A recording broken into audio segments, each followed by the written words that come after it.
Masih kita konstruksikan lagi beberapa hal yang berbau sara nih sekarang. Ini kan sara saru yang telah dilakukan IWW ya.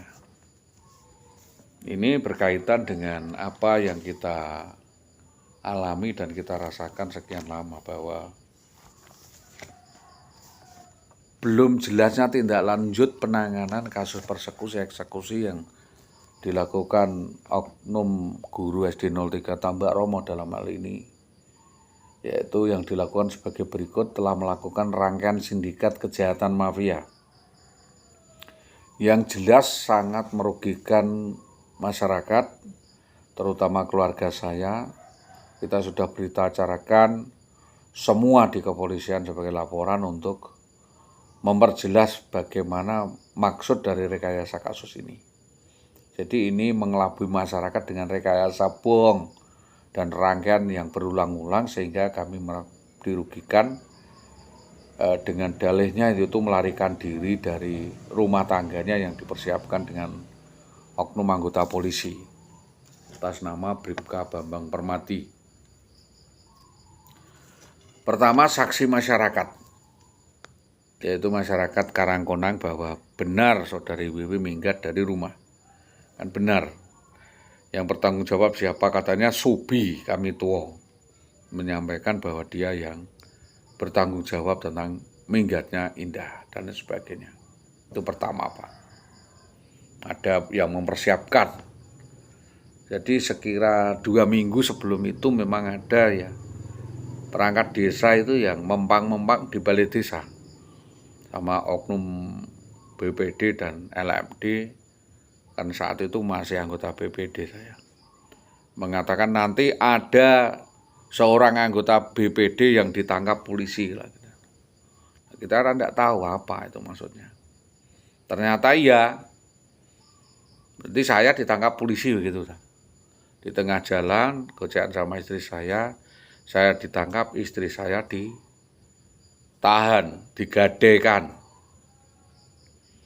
Jadi istri saya diculik lah. Kayak debt collector lah, istri saya ditangkap, dibawa, saya ditelantarkan, saya mau dikriminalisasi. Ini perlu penjelasan yang luas. Saya nggak ada niat sampai ke situ, tentunya ini menjadi bahan-bahan yang kajian bersama. Kita membuat bagaimana ruginya saya akan kejadian yang ngeri ini. Jadi dalih melarikan diri dari rumah, dalih yang sudah dipersiapkan oleh oknum polisi itu dirancang dengan Indah Wayu Widiawati. Ya, 2 orang ini memang biang keroknya harus ditangkap. Jangan saya sebagai pelapor saya yang ditarget. Itu ya teknik untuk menghilangkan jejak. Apa karena pelanggar-pelanggar perkara itu punya akses, punya jabatan, punya duit, lalu bebas berkeliaran. Tidak bisa, ini negara-negara hukum. Siapa yang bersalah kecrek, masuk buen, kan begitu. Hakim saja masuk buen, Pak. Polisi ya pecat. Begitu. Kita mau bareng-bareng bersih-bersih. Kita bongkar saja lah, kita saksikan bahwa tanggal 11/11/2011 ada yang melempar perkara isu lagi tentang minggatnya saudari WW dan melakukan fitnah atau menyebarkan berita bohong bahwa suaminya menderita stres. Nah, ini kan pembunuhan karakter, ini hal yang tidak benar sama sekali, yaitu menuduh kami secara tidak benar atau mencari pembenarannya sendiri, kong kali kong dengan pihak ketiga, dan pernah melakukan percobaan penganiayaan dan percobaan pembunuhan kepada suaminya. Ngamuk ngeri, Pak, nggo gunting lincip ki apa yang gunting mano saya. Ngeri saudari Indah, ini ngeri ya, sindikat mafia kawaan itu. Jaringannya luas.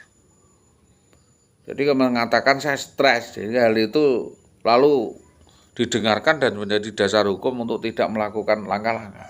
Nah, ini kita juga mengalami percobaan pembunuhan, penganiayaan berkali-kali kepada saya atau korban dan suaminya dengan memerintahkan premen. Ya, premennya itu Jayus Setianto, oknum kepala dinas. Jadi premen mukuli saya di tengah jalan Sugian sampai dengan Belampang dan mengarang-arang cerita diputer balik gimana itu. Dan ini saya juga tanya posisi IWW sampai sekarang di mana, bingung lagi. Ini ada keterlibatan Sodik sama Suwawi, silahkan tanyain. Suwawi ini kepala desa Gunung Panti dan Sodik ini seorang guru di Gunung Panti. Ini mengatakan bahwa IWW ini gendaan dengan saudara Gus Setiono yang harus membuktikan adalah negara atau aparat negara. Jadi pernah ini memberi racun serangga kepada kami. Saudari IWW mau hilangkan jejak dengan cara membunuh kami.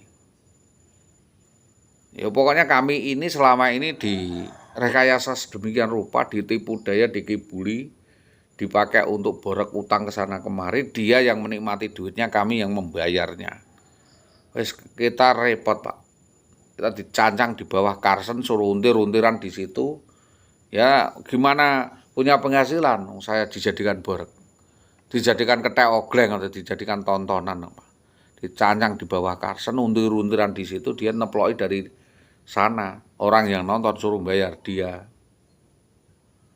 Nah, sekarang saya balik, orang yang nonton dia bayar saya. Orang yang mempersekusi dia itu bayar saya. Orang yang merampas penghasilan dia yang bayar saya. Karena dia punya tanggungan utang kepada saya. Ya utang duit, utang tenaga, pikiran, dan utang waktu tuh. Jadi ini racun, penebar racun yang dimasukkan ke sayur kepiting dengan sengaja meracun sampai matang, menaruh racun di tempat-tempat minuman atau kepada apa sehingga kita menderita saraf. Ya saraf pelemah itu ya, sehingga lemah, Pak, memang diperlemah. Ya, manuknya ya lemah, pemikirannya lemah karena di racun itu tadi. Masuknya sampai ke saraf sehingga tidak kuat untuk melakukan aktivitas tertentu. Awalnya kudu tidur saja itu. Jadi saudara Ibu Indah ini merupakan jaringan sindikat besar yang kita duga terlibat narkoba, jaringan narkoba dan judi online yang bersama-sama diotaki oleh bandar namanya Bambang Permadi itu tadi. Bambang Permadi saya katakan Sambo lah. Bambang Sambo. Sekarang kita bicara Sambo. Saya tidak mau jadi korban. Otaknya BBPM tadi merancang sebuah skenario besar. Ya kita sampaikan kepada Polda dan Mabes Polri. Semestinya dari kejadian demi kejadian ini kepastiannya Ibu IWW menjadi target, bukan saya. Kepolisian mau cari alibi dan saya yang ditarget, itu kan maunya seperti itu. Padahal ini prosesnya proses kriminal, proses penyelidikan kriminal yang diputar balik, dialihkan frekuensinya oleh Dinas Pendidikan menjadi perdata gugat cerai. Sebelum perkara pidana masuk dan selesai, membuat sebuah ulah isu rumor kejadian KDRT dan lain sebagainya. Ada jaring lainnya yang menyertai. Ada perbuatan-perbuatan mengarah pidana yang dilakukannya kok membuat alibi lainnya sehingga pantasnya kalau sekarang sudah dapat ditetapkan tersangka, hukumnya ya udah dijalani. Karena lambatnya penanganan ya hilang. Dimakan waktu 15 tahun kok, Pak. Karena memang perlu ini adanya rekonstruksi kembali, rehabilitasi dan pembinaan watak dan karakter yang menyimpang dari norma etika sosial, moral, kesusilaan, dan kemasyarakatan yang tentunya sangat meresahkan masyarakat dan sanksinya terukur karena dia seorang PNS. Tidak hanya cukup diberhentikan dari PNS tapi juga harus menjalani kurungan penjara setelah putusan hakim menjadi tetap. Maka dengan demikian kalau mau insaf bertobat seperti imbauan Pak Prabowo harus mengembalikan yang dicolong itu dikembalikan. Barang-barang yang dicolong atau dari perbuatannya itu dikembalikan kepada kami dan kami tetap tidak bersedia untuk menerima kembali karena itu tanggung jawab pembinaan atasannya ya yang akan menjadi beban negara. Kalau memang jelas kesalahannya ya sanksi tanggung jawabnya jangan moral saja, sanksi administratif, sanksi hukum, kode etika, karena itu teguran yang sepanjang zaman. Lihat itu kasusnya hampir seperti Larmi itu. Sepak terjang Larmi itu kan tidak harmonisnya keluarga karena dia kalau melihat laki-laki hidung belang, hidungnya juga belang, ikut ke sana kemari, dingoni wong di sana hidup nanti ada ketok enak kono nemplok kono nek kayak kutu coklat, kayak kutu kopret, kayak coro itu. Ya itu yang kasusnya indah itu seperti Larmi itu. Tidak mampu mengendalikan diri berkaitan dengan hasrat gejolak seksual itu tadi. Pengen kepuasan dan sebagainya lah yang masalah. Tanpa memperhatikan norma etika disiplin PNS. Membuktikannya sulit toh, Pak. Jadi saya menyadari bahwa ini ada kesalahan wewenang, kesalahan tanggung jawab yang dilakukan Dinas Pendidikan yang memanfaatkan potensi-potensi negatif yang dimiliki oleh saudara IWW. Karenanya ini nyangkut dengan pelecehan dan norma dan mencemarkan nama saudara IWW itu sendiri. Kalau saya melakukan kesaksian itu melanggar norma atau tidak kan tidak masalah, wong memang sudah ada pelanggaran. Kalau saya tingkatnya lebih tinggi, bukan norma lagi.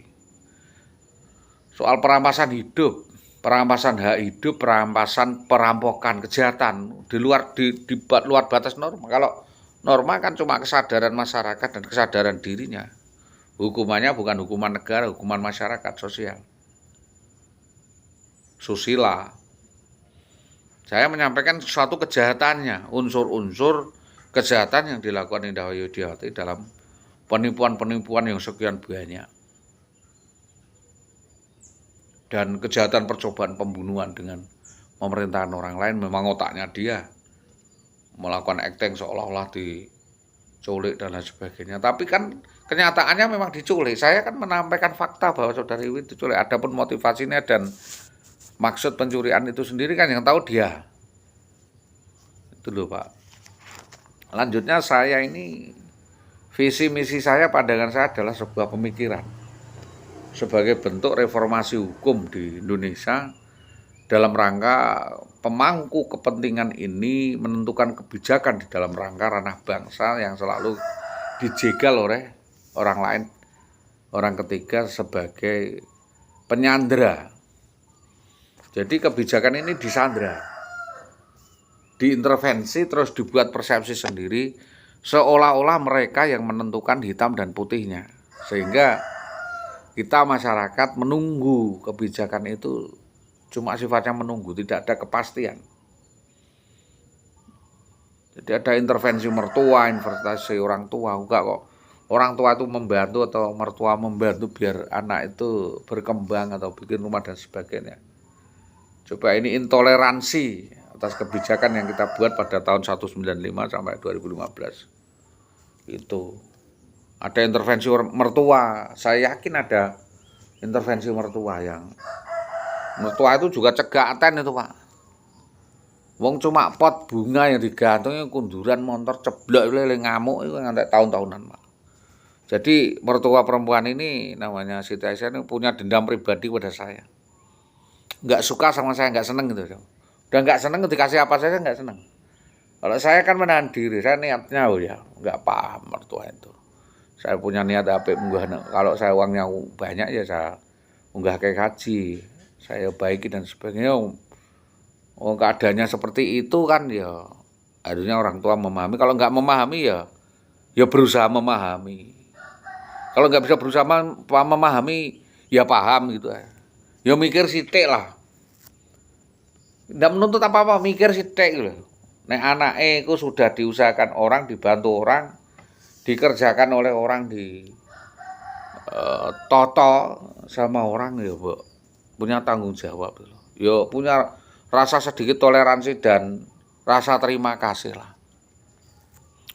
Wong kita bantu untuk memformat bagaimana supaya Indah ini jadi orang baik gitu. Saya akan menata, Pak. Menata rumah tangga saya, menata anak saya. Tidak boleh anak saya diamankan, istri saya diculik dan sebagainya. Ini kan intervensi orang tua yang berlebih-lebihan. Ini internal ini. Jadi kejahatan ini yang terjadi di Mojolawaran Gabus ini tidak serta-merta pelakunya Bambang Permati saja, itu saya begitukan. Karena ada pihak di dinas pendidikan, ada pihak anggota dewan, ada pihak keluarga. Banyak kaki, Pak, banyak rekayasa. Banyak drama yang dilakukan oleh keluarga mertua. Saya sendiri di rumah mertua kan tidak berkutik, Pak. Mereka nggak pernah bantu saya kok. Nggak kasih makan saya, melepaskan begitu saja anaknya. Bro, kita bina, kita kasih makan, kita kasih akses, kita kasih jalan, kita kasih mata bisa melihat, biar bisa melihat sana-sana. Tapi kalau balasannya seperti ini ya maaf. Jadi monggo Pak, Bapak bisa itu Bapak membina 8 ipar saya, mertua saya, ya, keluarga saya, saudara-saudaranya Indah ibunya Indah di Magelang sana bina. Ya angel Pak. Ya diumbar naik begitu. Jadi yang kita tangani peristiwanya dan perkaranya. Ya Bambang Permadinya saja itu kita jelaskan. Lho karepmu piye, Mas? Bojone wong mbok gendak, mbok gondol mlayu iku mbok kawin apa ora kan gitu. Mau begitu saya tuh maunya itu. Menegur orang. Nek pengen begitu ya ben sak puase kono kan. Wong orang puas itu ya ada batasnya. Orang mangan itu ya ana warege kok. Nek ngeleh mangan neh kan gitu. Ora usah mendeli saya ndak doyan, Pak. Udah. Wis cekekan panganan sawarege, Pak Bambang. Yang saya sayangkan kan intervensi Anda itu kepada diri saya. Jadi nyegat saya di Koryo Kalangan Mojolawaran Gabus itu mainnya kasar, Pak. Saya dikeprui, dipentungi, diseret itu di aspal itu. Istri saya digendak, dia dibawa lari. Loh ini ya pekerjaan bajingan, ini bukan pekerjaan oknum polisi. Kalau polisi ya nggak seperti itu, harusnya ya pakai SOP. Diukur kejahatannya seperti apa. Jadi apa yang dilakukan mertua yang masih melakukan modus seperti itu, meracuni anaknya dengan pemikiran yang komunis seperti itu. Dalam arti melanggar aturan tidak apa-apa, yang penting itu dapat duit. Ya saya yang memberontak, yang saya itu kekayaannya adalah kekayaan aturan. Saya ini keluarga gajah, hidupnya ada aturannya, Pak. Gajah itu tidak akan melanggar aturan yang dia buat. Jalan yang dilalui ya jalan-jalan itu saja, tidak pernah dia ada jalan lain. Kalau ada rumah yang tahu-tahu dirandang atau ya salahnya sendiri karena orang itu yang melanggar domain, melanggar aturan ukuran. Jadi kalau memang ini anaknya itu terlalu mendengar suara-suara di luar, lalu ikut keluar rumah dan membuat aturan sendiri ya yang salah siapa ya? Keluarganya Magelang juga harus bertanggung jawab. Keluaran pabriknya sana kok. Jadi rencana perceraian dan rencana bercerai itu mungkin sudah direncanakan oleh mertua. Itu sudah pernah disampaikan kepada saya oleh Parjan dan menyampaikan bahwa mertua ini tidak senang sama mantunya namanya Didik. Gitu aja, dan rekayasa itu udah rekayasa mertua lah. Jadi mertua perempuan ini tukang teror, meneror ibu saya, meneror keluarga saya. Kalau masih berhubungan dengan Indah, ultimatumnya mati. Masih berhubungan dengan Indah, urusan polisi. Gitu Pak, udah jadi satu. Nah, Indah dengan Bambang urusan kecil Pak, sebelum dengan Bambang saja Indah itu udah banyak perkara di Magelang menjadi bor. menjadi ATM mertua. Dengan cara apa? Drama seperti itu dipertontonkan. Saya dipersekusi, digebuki uang, dicegat terus diantemi tanpa masalah, terus dibuat di sawah, di kali itu. Enggak kali ini saja, Pak. Enggak berkali-kali. Ya gara-gara indah cangkem indah kuwi. Kepruk wong sak pasar wis biasa ya cangkem indah kuwi, Pak. Dia nyopet kalung emas orang tua di pasar. Ya enggak tahu. Lari dikejar orang, duding-duding, copet-copet itu saya yang diduding. Jadi penjahatnya dia yang kita tidak tahu apa yang dilakukan, saya dipendungi orang, Pak. Dari cocotnya dia itu, dari mulut dia itu. Nah, ini yang jadi permasalahan.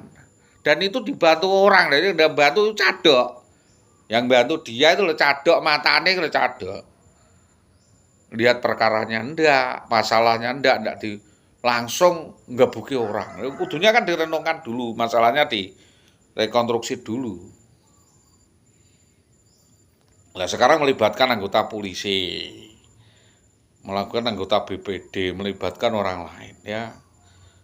Ya capek deh, berabe permasalahannya jadi berkembang. Tersangkanya jadi banyak, ya yang salah dia sendiri. Cari tersangka-tersangka lainnya. Utang di bank-bank sana sini. Utang bareng-bareng dengan konvoy. Nah, cari utangan di sana, talangan dari sana-sana, ditagih utang, duding orang. Ya wis kene ku moduse gitu, Pak, lempar batu sembunyi tangan, ngerampok nyolong ngaku pahlawan. Nah, ya dihibahkan harta orang. Yang diamanahkan donyane wong. Ya modelnya menghasut saja, itu tunggale akeh niku, Pak. Ngakon wong ngamal, dhek dhewe ora tau ngamal, keluargane ora tau ngamal. Tokoh masyarakat, tokoh agama wis. Ya wis, habis berabe. Mau gimana? Mau ngono kabeh.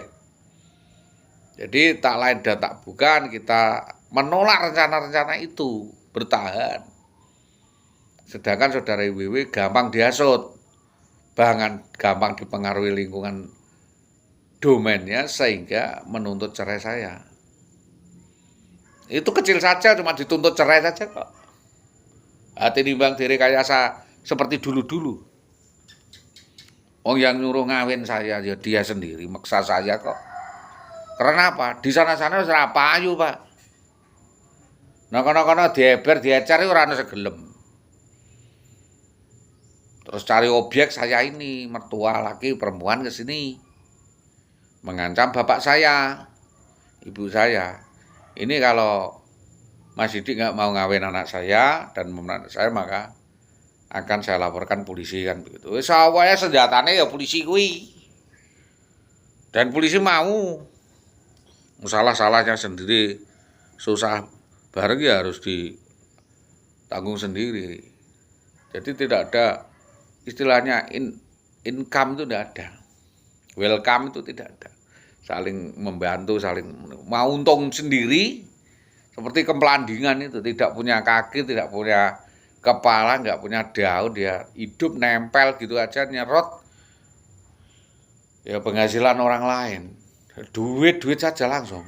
Uteknya ora piye caranya seluruh duit untuk dari jalan yang baik, dari usaha yang baik, kerjasama yang baik. Ora duit itu wes, duit uang yang dulu dari proposalnya untuk ini nanti akan saya bantu, nanti akan saya kembalikan, saya nanti akan begini-begini, ternyata malah menekan, memeras, menipu daya dan membuat suatu drama rekayasa seolah-olah tidak kenal saya.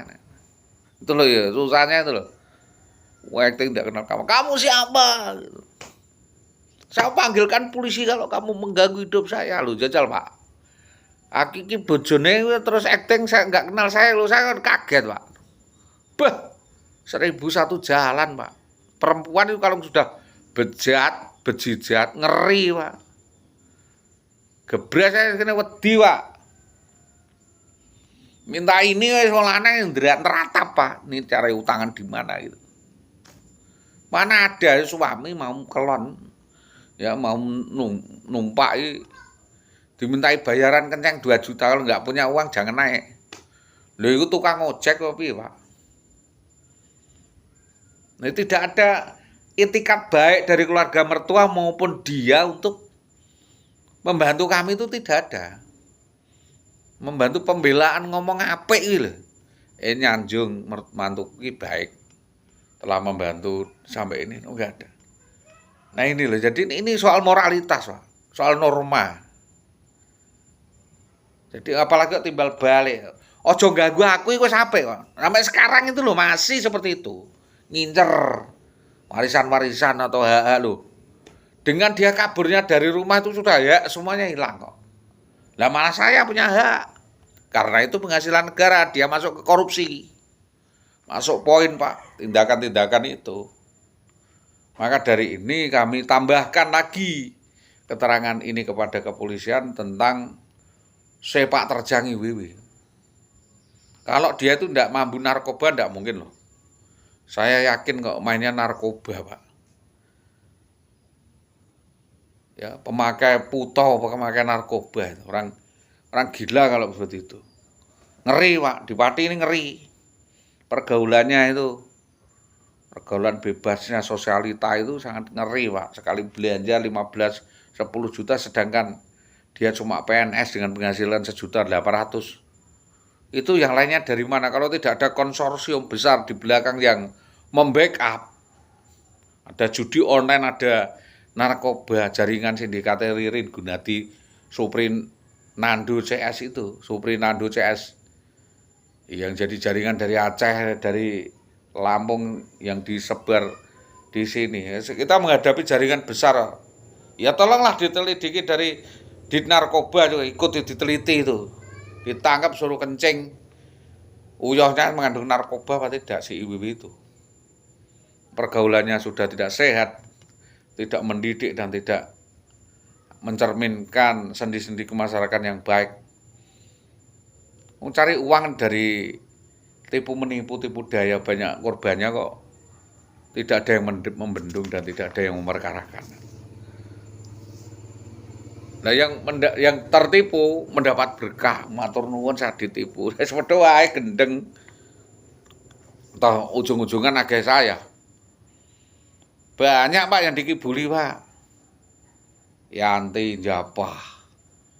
Terus Pak kepala desa di Todanan. Itu diborokkan di Sukunan Dana. Terus di Karanggeneng, di Kunduran ada kasus. Jadi opsinya begitu, opsi yang kita sampaikan terkait hal ini seperti itu.